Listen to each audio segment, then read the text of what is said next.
Hi, the video film that you are going to see is kind of substitute to the professional tour we initially planned for the conference. And you will have the opportunity to see different experiments and different studies that we run here in Israel, and to see the wide diversity of fruit crops that we grow here.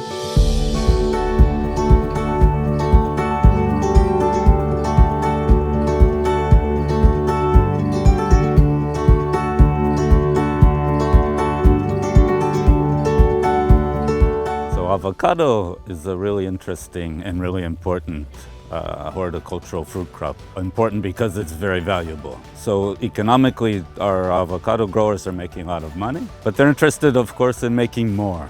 So avocado is also one of the most sensitive fruit tree crops to abiotic stresses. Stresses like water, drought, like salinity, like sensitivity to nutrients. So in this experiment, we're looking specifically at the variable of drip irrigation flow rates in order to see whether we can spoil the trees, whether we can give them such good conditions that they won't want to lose their fruit. They'll be able to bear more fruit on the trees to have a higher yield at the end of the season.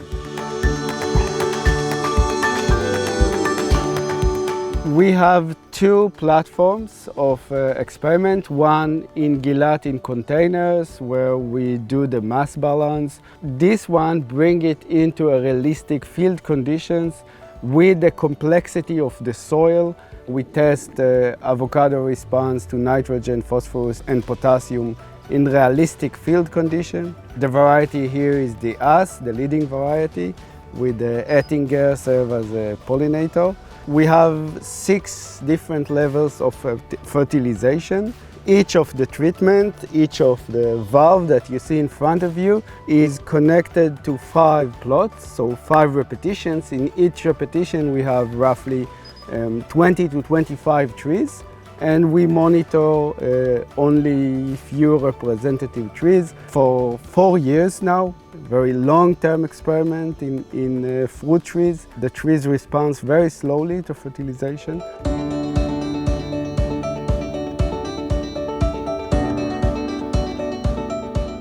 We are here in reservoir of treated wastewater that are coming from Jerusalem. This water are using for irrigation in the field that's surrounding us. In Israel, most of the wastewater is treated, and more than 50% of our irrigation water, the source is effluent. In the last 40 years, we study the effect of using effluent for irrigation.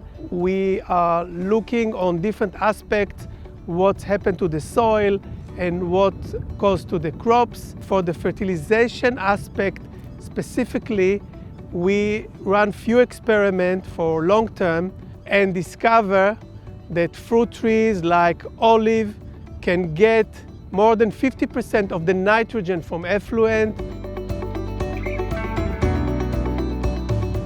We are at the olive grove of Moshav Timorim, an olive grove that has been irrigated for many years with water of very poor quality. And the poor quality of the water expresses itself by high levels of salts and high concentration of sodium. Irrigation with such poor quality water for many years leads to deterioration in the condition of the soil. The major principle of our treatment is to supply calcium cations that will replace the sodium in the soil and thereby improve the structure of the soil, which in turn will help the trees to grow and give better yields. My master is about remediating measures for improved growth and production in olive orchards in highly sodic soils. We examine a number of treatments such as calcium chloride, magnesium chloride, gypsum and polysulfate. After 1 year of application, amending with polysulfate and calcium chloride, there was decrease in the SAR.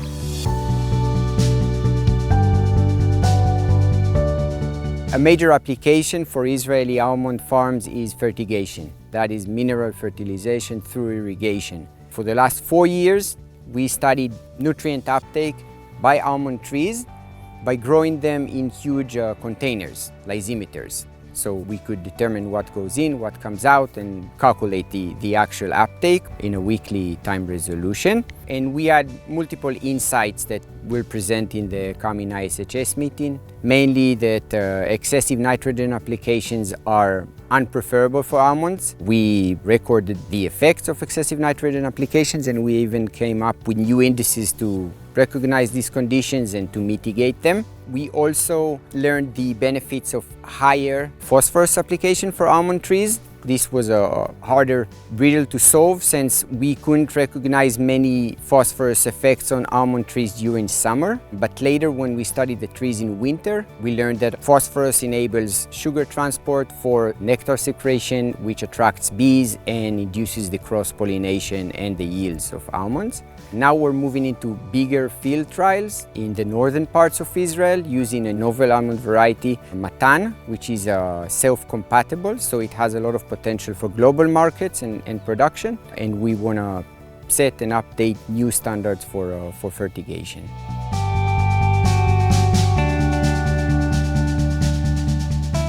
This trial is for 10 years now, since the day one of this orchard actually. And what we have here is 4 treatments. One is the conventional application of the farmer using liquid fertilizer based on potassium chloride. The second one is similar solution based on Haifa Multi-K. And then we have 2 multi-coat agri trials. Now it's getting even more exciting because we tested 50% of the farmer conventional application given in multi-coat agri formula. And then we also tested at 70%. The interesting results are 50% nutrient given with multi-coat agri provide the same yield as the farmer practice, which means we have a very, very high nutrient use efficiency. When talking multi-coat agri, we are talking about nutrient use efficiency. This is the name of the game here.